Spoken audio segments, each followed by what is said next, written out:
રામ રામ સીતારામ મિત્રો, જે આજે તમામ ઘોડાઓને ટીટીના ઇન્જેક્શન આપવાના છે, જેથી કરીને કામ ઘેનું જે વેટરનરી ડોક્ટરની ટીમ આવી ગઈ છે. મિત્રો ખાસ કરીને આજે સવારની અંદર જે ટીમ કામે લાગી ગઈ છે એ આજે બતાવી દઈએ તમને કેટલા ઘોડાઓને ટીટીના ઇન્જેક્શન આપવાના છે, જેથી કરીને આપણે ડોક્ટર સાહેબ પાસે થોડી માહિતી લઈ લઈએ.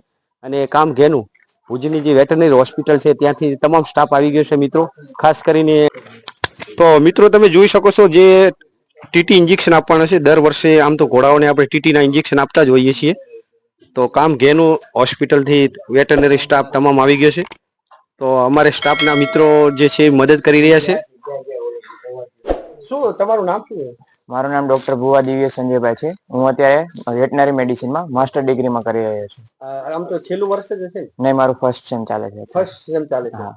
અને અત્યારે વેટરનરી આપણે ટીટી ઇન્જેક્શન આપી રહ્યા છીએ, તો એનાથી શું ફાયદા થતા હોય અશ્વને? અશ્વને જે ટીટેનસ નામનો ધનુર નામનો જે રોગ છે એની અગેન્સ્ટ પેસિવ ઇમ્યુનિટી એને પ્રોવાઈડ કરીએ છીએ આપણે. એની સામે રક્ષણ કરે. હા, રક્ષણ કરે છે. તો મિત્રો તમે જોઈ શકો છો ટીટીના ઇન્જેક્શન અત્યારે તમામ ઘોડાઓને આપવાના છે. એને સંપૂર્ણ ભરે અંદર ઇન્જેક્શન ભરવાની પ્રોસેસ ચાલુ છે. તો આપણે બીજા ડોક્ટર વેટરનરી સાહેબ સાથે થોડી મુલાકાત કરી લઈએ, એમનો શું અનુભવ છે એ આપણે થોડુંક જાણીએ. શું તમારું નામ શું છે? મારું નામ ડોક્ટર સોહમ સુથાર છે. હું ઊંઝા મહેસાણાથી આવ્યો છું અને અત્યારે વેટનરી ગાયનેકોલોજી સબ્જેક્ટમાં ફર્સ્ટ સેમિસ્ટરમાં માસ્ટર પરસ્યુ કરી રહ્યો છું. અને તમે ટીટી ઇન્જેક્શન આપી રહ્યા છો, એનાથી શું ઘોડાઓને શું રક્ષણ કરશે એનાથી? ઘોડાઓના અંદર ધનુર નામનો જે રોગ છે જનરલી વધારે જોવા મળતો હોય છે. તો એ ધનુર બીમારી એવી છે કે એકવાર જો ઘોડાને થઈ જાય અને બહુ આગળના સ્ટેજ સુધી પહોંચી જાય તો એમાંથી બચવું ઘણું મુશ્કેલ હોય છે. તો એનાથી રક્ષણ મેળવવા માટે આપણે એમને ધનુરનું ઇન્જેક્શન આપતા હોઈએ છીએ. કેટલા મહિને આપવાનું હોય? દર 6 મહિને ધનુરનું ઇન્જેક્શન આપવાનું હોય છે. તો મિત્રો તમને જોવા મળ્યું કે આપણને ધનુરના ઇન્જેક્શન ટીટી કહેવાય, એ અત્યારે બિલકુલ 25 થી 26 ઘોડાઓને આપવાના છે. તો તમામ ઇન્જેક્શનો અત્યારે ભરી રહ્યા છે ડોક્ટર સાહેબ. બધા તમામ સ્ટાફ વેટરનરી ડોક્ટર સાહેબ અહીંયા ઉપસ્થિત છે, તમે જોઈ શકો છો. જો આ બાજુ ઘોડાઓ બધા અત્યારે તૈયાર થઈ ગયા ઇન્જેક્શન લેવા માટે. તમામ સ્ટાફ અત્યારે વેટરનરી ડોક્ટર સાહેબ હાજર છે.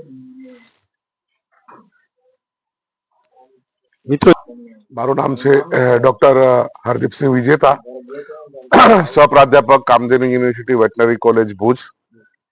આજરોજ અમે અહીંયા પોલીસ ક્વાર્ટર ઉપર પોલીસ હોર્સની અંદર ટીટીના ઇન્જેક્શન અને જનરલ હેલ્થ તપાસ માટે અહીંયા આવેલા છીએ.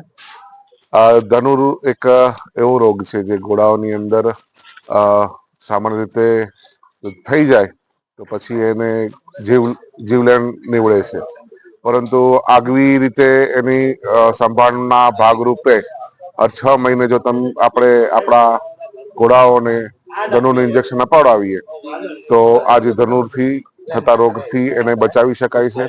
આપણે જાણીએ છીએ કે ઘોડાઓ રેગ્યુલર દોડવું, આ તે કરવું, એમની સ્પીડ ને એના માટેની ટ્રેનિંગ દરમિયાન ઘણી વખત એમને નાની મોટી ખરોચોને બધું આવતો છે, જેના કારણે ધૂળ સાથે અન્ય વસ્તુઓ સાથે સંપર્કમાં આવ્યા પછી એમને આ ધનુરનો રોગ લાગુ પડવાના ચાન્સીસો વધી જાય છે. પરંતુ એ નિવારણ માટે આપણે આગોતરા પગલાના લઈ અને સાવચેતી રૂપે એમને 6 મહિને ધનુરના ઇન્જેક્શન અપાવડાવીએ તો જેથી કરીને એમને આ રોગથી બચાવી શકાય અને સારી રીતે એની સાર સંભાળ રાખી શકાય છે. તો અત્યારે જે સાહેબ તમારી જે ટીમ છે સ્ટાફ, એ અત્યારે તમે જોઈ શકો છો કે કામ કરી ઇન્જેક્શન ધનુરના બધા ભરી રહ્યા છે. જે નવા સ્ટુડન્ટો અંદર છે એ પણ સાથે મળીને કામ કરી રહ્યા છે, અને અમારા સ્ટાફના મિત્રો છે એ પણ તમે જોઈ શકો છો. મિત્રો જે ખાસ કરીને ટીટીના ઇન્જેક્શન જે આપવાના છે તમામ ઘોડાઓને, જે વેટરનરી સ્ટાફ જે અહીંયા વધારી ચૂક્યા છે એ તૈયારી કરી રહ્યા છે. જો એક બાજુ કપાસ લેશે અને તમામ ઇન્જેક્શન એક પછી એક ઘોડાઓને આપશે. આપણે જોઈએ, નિહાળીએ કઈ રીતના પ્રોસેસ છે એમની ડોક્ટર સાહેબની. તો મિત્રો ખાસ કરીને વેટરનરી હોસ્પિટલ આપણે ભુજની અંદર કામ ઘેનું બની ગઈ છે. મિત્રો અવશ્ય પશુપાલકો એનો અવશ્ય આપણે બીમાર અશ્વને કે પશુ હોય આપણે ત્યાં લઈને આવીએ, આપણા અશ્વને બચાવીએ. તો મિત્રો ટીટીના ઇન્જેક્શન તો આપણે આપતા જોઈએ છીએ, આપણને થોડો અનુભવ તો છે. એની સાથે સાથે બીજા પણ ઇન્જેક્શન આપવાના હોય એ પણ થોડાક નિહાળીએ વેટરનરી ડોક્ટર સાહેબ પાસેથી, જેથી કરીને આપણે ટીટીના ઇન્જેક્શન તો જોયા. અને નિહાળ્યા. એની સાથે સાથે આ પણ ડોક્ટર સાહેબે કીધું કે આ ઇન્જેક્શન આપવા ખૂબ જ જરૂરી છે અશ્વને. તો કરમિયાના ઇન્જેક્શન આપવાના અથવા એની ગોળી આવતી હોય છે ખાસ કરીને, તો પણ એ આપણે થોડું નિહાળીએ. તો મિત્રો આ એક અલગ જે એક ડોઝ તૈયાર થઈને આવી ગયો છે, લિક્વિડ છે. તો આપણે ડોક્ટર સાહેબ પાસે એની થોડી સુપ્રભાત મિત્રો. આજે અમે કામધેનુ યુનિવર્સિટી ભુજ ખાતેની વેટનરી કોલેજમાંથી અમે ડોક્ટર અને બીજા વિદ્યાર્થીઓની ટીમ આવ્યા છે અહીંયા માઉન્ટેડ ખાતે. આજે અમે જે બી ઘોડાઓ બધા હશે એમને ટીટીના ઇન્જેક્શન તો આપીશું, પણ એના જોડે અમે એમને કરમિયાની દવા પણ આપીશું. જનરલી આપણે જાણતા હોઈએ છીએ કે કરમિયાની દવા માટે આપણે આ તો ઇન્જેક્શન યા તો એને ટીકડો આપીએ છીએ, પણ આ વખતે આપણે એમને એક નવા પ્રકારની પેસ્ટ કહીએ, જે પેસ્ટનો યુઝ કરીશું. આ એ પેસ્ટ છે અને આ જે પેસ્ટ છે એને કરમિયા માટેની છે, જેથી જો એના પેટમાં અને એમાં કરમિયા ના હોય તો એને અલગ અલગ પ્રકારની જે બીમારી, આંખમાં કીડા પડી જતા હોય છે એની બીમારી, એના જે લાદની અંદર કીડા આવતા હોય છે એના માટે આ સ્પેશિયલ એ પેસ્ટ તૈયાર કરેલી છે. તો તમારે પણ તમારા ઘોડાઓને આ પેસ્ટ દર 3 મહિને અલગ અલગ ટાઈપના મતલબ જે પેસ્ટ આવે અલગ અલગ ટાઈપની એ પેસ્ટ આપવી જોઈએ, જેથી એમને કરમિયાની બીમારી ના થાય.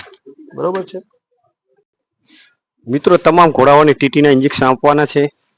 તમે જોઈ શકો છો ઘોડાઓને એક પછી એક ટીટીના ઇન્જેક્શન આપવાની તૈયારી થઈ ગઈ છે. તો ટૂંક સમયની અંદર વેટરનરી ડોક્ટર સ્ટાફ સાથે મળીને અને ટીટીના ઇન્જેક્શન આપશે.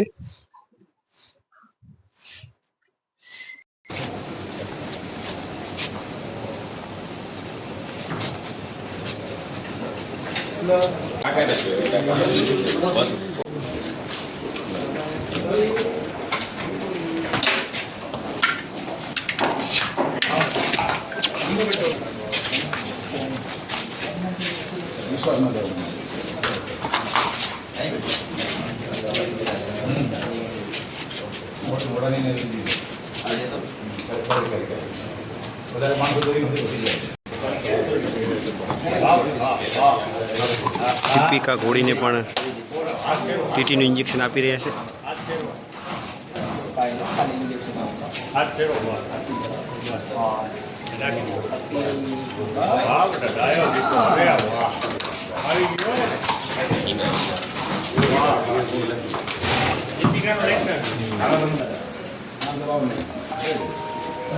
રાખજે ઉપર રાખજે. ચાલી ગઈ.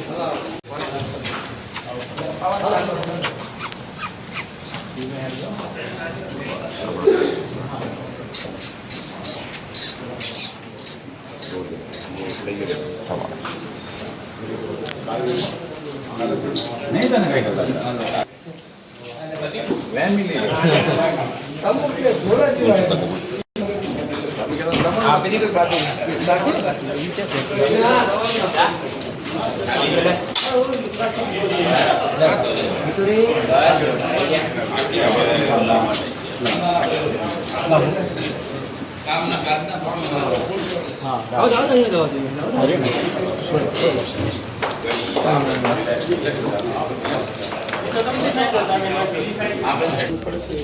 તો મિત્રો, આ રીતે વેટરનરી ડૉક્ટરની ટીમ કામ કરી રહી છે. તમે જોઈ શકો છો જે વધારાના ઇન્જેક્શન આપ્યા પછી સિરીજ એમને વેસ્ટ જે આપણે ઇન્જેક્શન દીધા પછી જે એની સોય હોય એ આ રીતે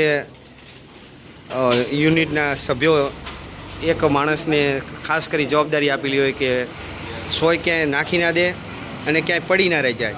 તો આ ખાસ કરીને તકેદારી રાખવાની હોય. તો મિત્રો જોઈ શકો છો બધા ઇન્જેક્શન આપ્યા પછી એક જગ્યાએ ભેગા કરી લીધા છે ડોલની અંદર. તો મિત્રો ખાસ આ જ એક જવાબદારી આપણી હોય છે, આપણે નિભાવવાની હોય છે. હોપસ્કોચ ઘોડાઓને રસી આપી રહ્યા છે. મિત્રો, તમામ ઘોડાઓને રસી આપી રહ્યા છે, ટીટીના ઇન્જેક્શન આપી રહ્યા છે. તો હવે એક છેલ્લો ઘોડો બાકી છે નવલ કરીને, એને આપણે આપી દઈએ. મિત્રો આપણે નવલ ઘોડાઓને ટીટીના ઇન્જેક્શન આપી રહ્યા વેટરનરી ડૉક્ટર સાહેબ. છેલ્લો ઘોડો બાકી છે. નવાલ જો મિત્રો ટેકનિક એમની જે ઇન્જેક્શન આપવાની. જો મિત્રો ઘોડાઓને કેટલો પ્રેમ કરે છે ઇન્જેક્શન આપતી વખતે. Very good. શાબાશ ઘોડા, શાબાશ શાબાશ શાબાશ શાબાશ. શાબાશ. ટીટીનું ઇન્જેક્શન આપી દીધું મિત્રો. હવે ખાસ કરીને જે ચરમિયાનું લિક્વિડ પીવડાવી રહ્યા છે. જો મિત્રો આ ખાસ કરીને લિક્વિડ પીવડાવી રહ્યા છે. અમુક ઘોડા મસ્તી કરતા હોય તો પણ એને આપણે શાંતિથી પીવડાવવાની હોય રસી. બીટ. હા બેટા. શાબાશ. Very good. શાબાશ. શાબાશ શાબાશ સલામ ઉડવા. તો મિત્રો ખાસ કરીને તમામ ઘોડાઓને ટીટીના ઇન્જેક્શન આપી દીધા છે. તો મિત્રો આ વિડીયો ગમે તો લાઈક કરી દેજો, શેર કરી દેજો અને તમને જોવાની જો વિડીયો મજા આવે તો મિત્રો કોમેન્ટ કરજો અવશ્ય કોમેન્ટ બોક્સની અંદર. તો તમામ ઘોડાઓને ટીટીના ઇન્જેક્શન આપી દીધા છે. મિત્રો તમે જોઈ શકો છો જે વિડીયોની અંદર કે આપણે ટીટીના ઇન્જેક્શન આપી દીધા અને ચરમિયાના લિક્વિડ પણ પીવડાવી દીધા છે તમામ ઘોડાઓને. તો મિત્રો જે એનો જે સિરીજ ઇન્જેક્શન ખાલી વધ્યા છે એ હવે આપણે ખાસ કરીને રસ્તામાં ના રખડે અને ખાડો કરી અને નીચે જમીનમાં દાટી દેવાના છે.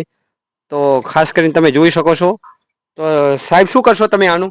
આનો આ વેસ્ટેજ માલ છે અત્યારે જે ઇન્જેક્શન દેવામાં આવ્યા હતા ડોક્ટરની ટીમ આવી હતી આનો શું છે કોઈ દુરુપયોગ ના થાય અને બીજી વાર કોઈ પણ આનો યુઝ ન કરી શકે એના માટે હવે આને આપણે વેસ્ટેજમાં નાખી દીધું અને પણ એને ખાડો ખોદી અને અંદર નાખી દેશું એટલે એને કોઈ બીજી વાર એનો ઉપયોગ થઈ શકે નહીં.